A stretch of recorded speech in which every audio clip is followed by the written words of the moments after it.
Hey, what's up guys, the Strong Boys 19 here. It is time to do another update video.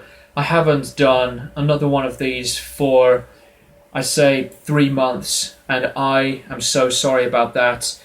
But I am back to do another video since it's been close to 2 weeks since I've uploaded my last video. But anyways, let's jump right into it. Pulp Fiction. This is the 2-disc collector's edition. What can be said about Pulp Fiction? Known as one of the greatest movies of all time. I prefer Goodfellas than this so far. Goodfellas is one of my top favourite movies of all time. I love it. But this movie is fantastic. You've got John Travolta, Bruce Willis, Samuel L. Jackson, and the acting in this is fantastic, and it is just a really, really great movie. CDs wise, most of them are David Bowie stuff, but I'll show you the first 3 that are not David Bowie. So the first one is Bad Religion, New Maps of Hell. This is the first Bad Religion album that I've got. I haven't listened to them for a very, very long time, even though I really do like their music from time to time, so I'll have to get into them a lot more. The next album, Fleet Foxes, self-titled. I really don't mind this packaging of albums, but to me it's quite, well, not lazy, but a little bit cheap. In my opinion, I'm more of a jewel case kind of guy, but for packaging that's like this, it's quite annoying. But yeah, I'll have to get into the Fleet Foxes. I've heard the name of Fleet Foxes, but I haven't actually heard of them. So let me know if you really like them or not.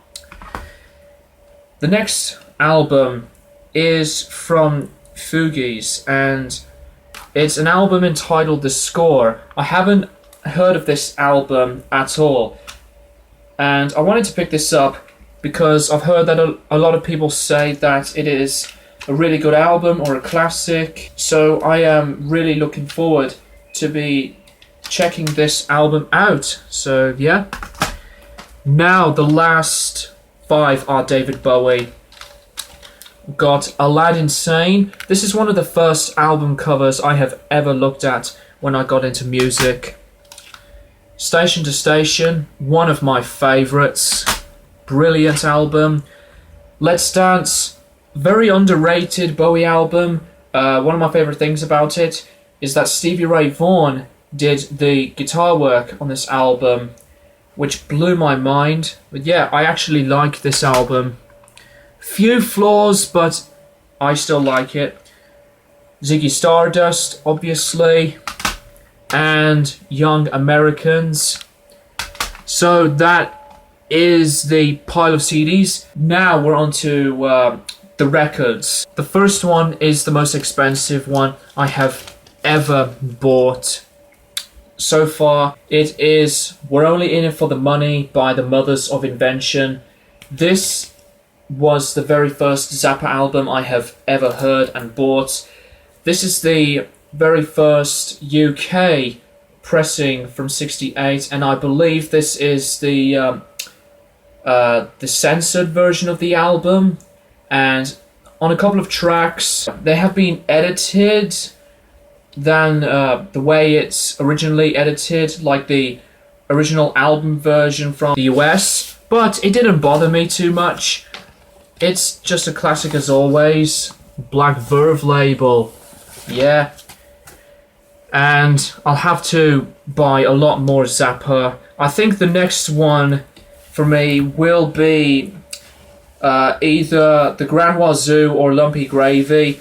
Lumpy Gravy, I really didn't find it a strong album at first, but I kept listening to it a few times, and that album has been a grower to me. But yeah, that is We're Only In It For The Money by the Mothers of Invention.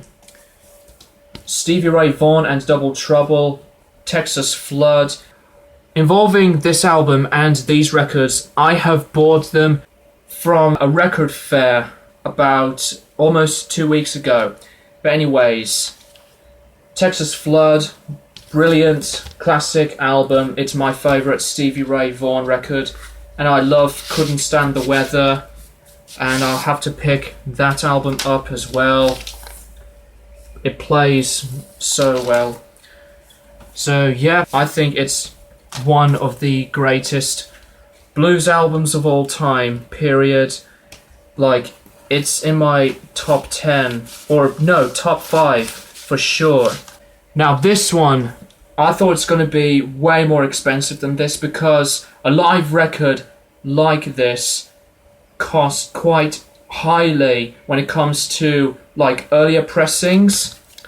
The Allman Brothers Band at Fillmore East, and this is just a live classic as always. Now this is the second UK pressing from 71, and this version has a labelling error like the very first UK pressing of this, because on side 2 from the first record, it somehow plays Whipping Post, and the second record on the second side is You Don't Love Me. That didn't bother me. A record that has a labelling error can be quite valuable, but anyways, at Fillmore East, absolutely phenomenal record. Duane Allman made this album stand out in my opinion. Like Stormy Monday, You Don't Love Me. At Fillmore East by the Allman Brothers Band, one of my top 10 favourite live albums of all time.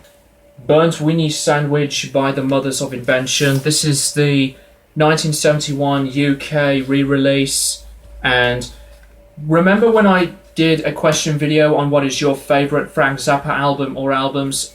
I've mentioned mine, which are Hot Rats, We're Only In It For The Money, and Bongo Fury. Well, this is now one of my favourite albums of all time. It's my 4th favourite Zappa record, and it is a posthumous Mothers of Invention album, and I absolutely love this album. It has one of the strongest pieces of instrumentation by any band in my opinion, and I think the Mothers of Invention is the greatest experimental band. I love this album cover. Some people don't like it, like the cover of Uncle Meat, but I just idolize this album to pieces. I think the next posthumous album by the Mothers, Weasels Rip My Flesh, is really, really good. I prefer Burnt Winnie Sandwich more than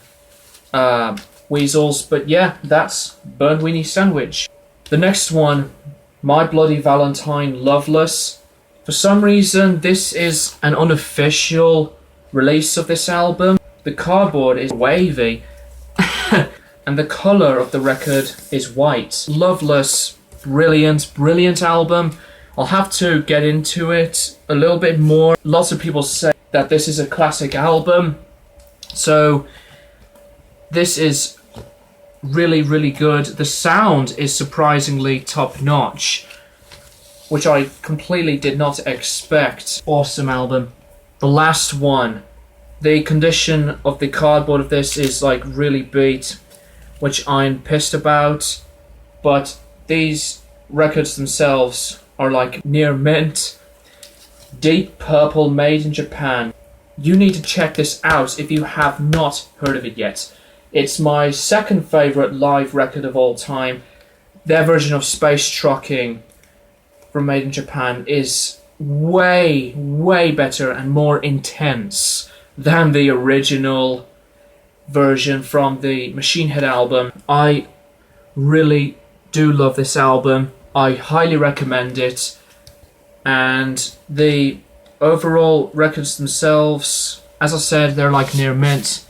No scratches, no marks, no nothing, just like brand new. That is it, guys. That's my update for today, but the next video will be Classic Albums Revisited episode number 4, and I'll tell you what it is when I'll be doing the next Classic Albums Revisited video. Thank you guys for watching, and I will keep you guys posted for more videos in the near future.